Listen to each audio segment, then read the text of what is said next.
Assalamualaikum warahmatullahi wabarakatuh. Perkenalkan, nama saya Amsur Gimnasial dengan NPM 241705111. Di sini saya akan menjelaskan menjelaskan cara belajar saya mengenai tugas 4, yaitu perangkat input output. Nah, di sini kita akan belajar mengenai unit masukan dan unit keluaran.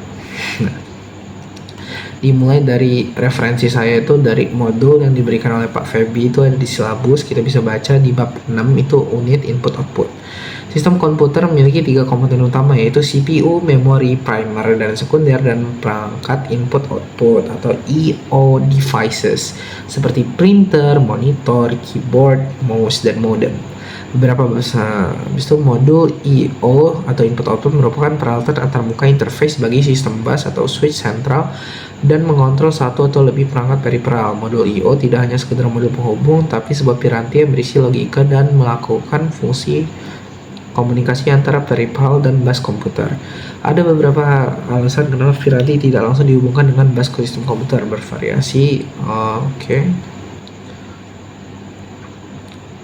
Modul input output memiliki 2 buah fungsi utama, yaitu sebagai piranti antarmuka ke CPU melalui bus system dan sebagai piranti antarmuka dengan peralatan periferal lainnya dengan menggunakan link data tertentu. Sistem masukan dan keluaran komputer. Bagaimana modul? Jadi modul input output ini menjembatani CPU dan memori dengan dunia luar. Merupakan hal penting untuk kita ketahui. Tim belajar sistem input output adalah mengetahui fungsi dan struktur modul input output. Gini, modul generate dari suatu input output. Nah, jadi dia ke bus system, habis itu modul input output. Fungsi modul input output adalah suatu komponen dalam sistem komputer yang bertanggung jawab atas pengontrolan sebuah perangkat luar, atau lebih bertanggung jawab juga dalam pertukaran data antara perangkat luar dengan memori utama ataupun dengan register-register CPU. Dalam wujudkan ini diperlukan antarmuka internal dengan komputer, CPU, dan memori utama antarmuka dengan perangkat eksternal untuk menjalankan fungsi-fungsi pengontrolan. Fungsi dalam menjalankan tugas bagi modul dapat dibagi menjadi beberapa kategori: kontrol dan perwaktuan, komunikasi CPU, komunikasi perangkat antar eksternal, pemaparan data, deteksi kesalahan.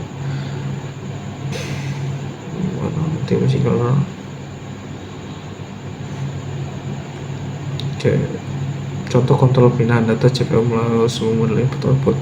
Permintaan status. Modul input output memberi jawaban atas permintaan CPU. Apabila perangkat eksternal telah siap untuk mentransfer data, maka CPU akan mengirimkan perintah ke modul input output. Modul input output akan menerima paket.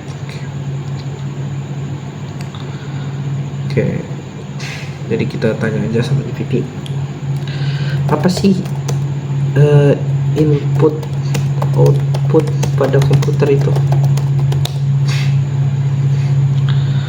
Input output pada komputer itu tentang bagaimana cara berinteraksi input itu dengan apa yang masuk dalam komputer, dan output itu apa yang keluar dari komputer. Nah, contoh perangkat input itu ada keyboard untuk mengetik. Nah, kita tahu ya, mouse itu memilih objek di layar. Nah, ini untuk menggerakkan pointer kita pakai mouse, atau bisa aja kita pakai touchpad.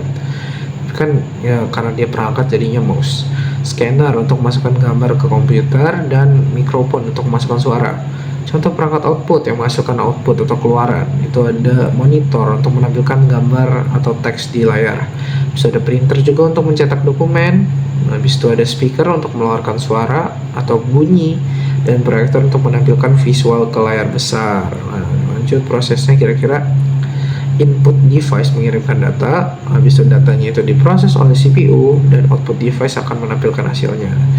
Ada juga perangkat yang bisa diinput atau output sekaligus, contohnya touchscreen. Kita bisa sentuh input dan lihat tampilan output. Modem juga kita bisa kirim dan terima download data internet. Kalau mau dianalogikan, komputer itu kayak manusia, mata dan telinga, inputnya, outputnya itu mulut dan tangan. Semua data masuk lewat mata dan telinga. Jadi kita di mata itu menangkap visual nih. Habis itu di telinga itu kita menangkap bunyi. Habis itu mulut dan tangan itu tangan yang menggerakkan untuk mengambil, dan mulut itu untuk berbicara, untuk mengeluarkan suara. Jadi semua data masuk lewat input dan dipikirkan oleh otak oleh CPU dan keluar melalui output. Lanjut, kita belajar lagi. Fungsi selanjutnya buffering. Tujuan utama buffering adalah mendapatkan penyesuaian data sehubungan dengan perbedaan laju transfer data dari perangkat periferal dengan kecepatan pengolahan pada CPU. Umumnya laju transfer data dari perangkat periferal lebih lambat dari kecepatan CPU maupun media penyimpan. Fungsi deteksi kesalahan. Apabila perangkat periferal terdapat masalah sehingga proses tidak dapat dijalankan, maka modul input-output akan melaporkan kesalahan tersebut. Nah, sebenarnya saya penasaran sih, sebenarnya struktur modul input-output dan perangkat input-output itu sama atau beda sih? Atau beda? Beda ternyata teman-teman. Perangkat input output ini lebih ke hardware-nya. Gitu tadi. Struktur model input output ini cara kerja dalam sistem komputer. Bukan sekedar alatnya, tapi bagaimana komputer mengatur proses input output supaya data bisa diterima dengan benar, diproses dan dikirim keluar. Struktur modul input output biasa melibatkan buffer, controller, dan input output ports, interrupt juga ada. Gampangnya perbandingan, fokus alat fisik, cara manajemen. Coba buatin ilustrasinya dengan penjelasan.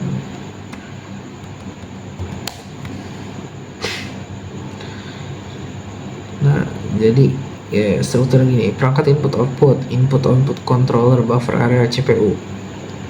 Penjelasan. Input-output perangkatnya itu alat-alatnya, mereka mengirim atau menerima data dari komputer. Input-output controller ini kayak pengatur lalu lintas, mengatur kapan data atau dari alat input-output dikirim ke CPU atau diterima dari CPU. Contohnya disk controller untuk hard disk, keyboard controller untuk keyboard, buffer area ini tempat parkir sementara data.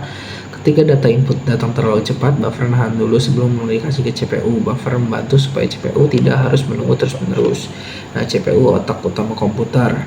CPU akan memproses data yang sudah siap di buffer. Setelah siap juga, CPU akan mengirim hasilnya ke output device lalu strukturing lagi.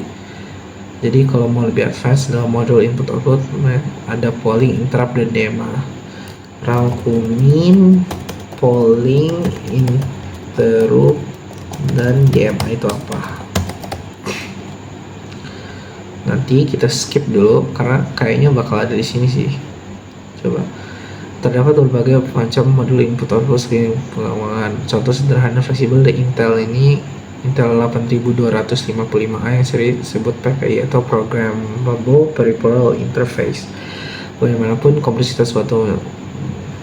Nah, ini dia blok diagram struktur input output. Di sini ada input output logic, ada hubungan sama data register, status control register, external device interface logic, external device interface logic.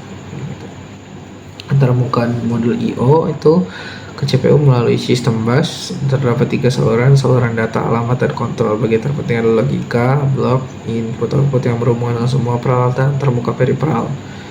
Teknik masukan ini terdapat 3 teknik, yaitu interrupt, driven I/O, dan DMA. Sama yang kita mau rangkumin tadi, ketiganya memiliki keunggulan maupun kelemahan.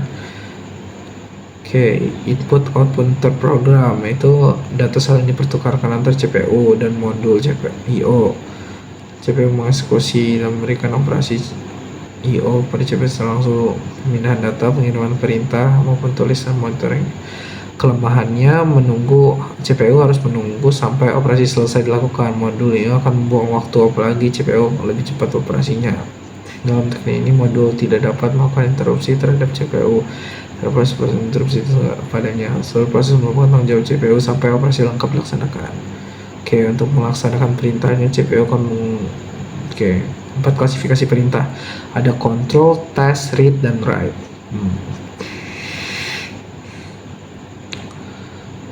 Lanjut, untuk terprogram terdapat 2 macam implementasi, yaitu ada memory mapped, isolated. Map itu terdapat ruang tunggal untuk lokasi memori dan perangkat input output, sedangkan isolated dilakukan pemisahan ruang pengalamatan bagi memori dan pengalamatan bagi input output.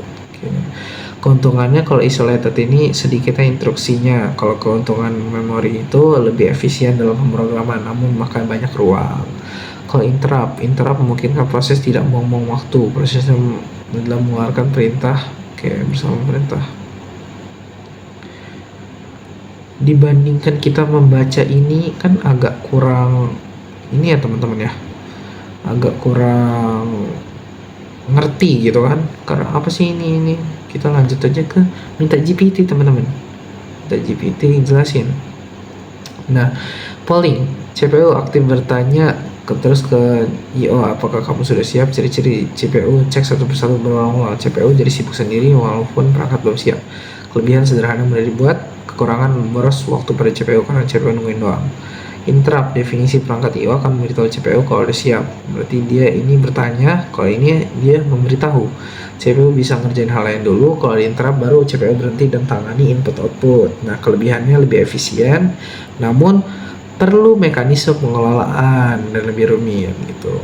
DMA, perangkat input output kirim atau ambil data langsung dari memori tanpa ganggu CPU. Jadi dia bekerja sendiri tanpa CPU. Ada kontrol khusus yang mengatur transfer data langsung ke RAM. CPU hampir tidak ikut campur, cepat banget, hemat kerja CPU. Strukturnya sistemnya lebih kompleks. Okay. Nah nih, siapa yang aktif duluan? Kalau polling CPU yang nanya, interrupt input output yang kasih sinyal, DMA transfer langsung. Kalau efisiensinya, dia boros, efisien dan sangat efisien, mudah, penengah, dan kompleks gitu teman-teman. Jadi ini nih kompleks banget kan kalau DMA. Nah ini single bus integrated DMA, ada input output bus tuh. Itu ada juga perangkat eksternal. Mesin komputer akan memiliki nilai apabila bisa berinteraksi dengan dunia luar. Lebih dari itu, komputer tidak akan berfungsi apabila tidak dapat berinteraksi dengan nilai luar. Ambil contoh saja bagaimana CPU menginstruksikan. Secara umum, perangkat eksternal diklasifikasi menjadi 3, human readable, yaitu perangkat yang dapat berhubungan dengan manusia sebagai pengguna komputer. Contohnya, monitor, keyboard, mouse, printer, joystick, dan disk drive. Kalau machine readable, yaitu perangkat yang berhubungan dengan peralatan, biasanya berupa modul, sensor, dan transducer untuk monitoring dan kontrol suatu peralatan atau sistem. Dan terakhir ada communication, yaitu perangkat berhubungan dengan komunikasi jarak jauh, misalnya NIC dan modem. Pengklasifikasian juga bisa berdasarkan arah datanya, itu perangkat output, perangkat input, dan kombinasi input output. Contoh perangkat output itu monitor, proyektor, dan printer. Input itu keyboard, mouse, joystick, scanner, mark reader, barcode reader. Oke. Sekian apa yang bisa saya pelajari dari perangkat input output, dan terima kasih, kurang lebihnya mohon maaf. Terima kasih. Wassalamualaikum warahmatullahi wabarakatuh.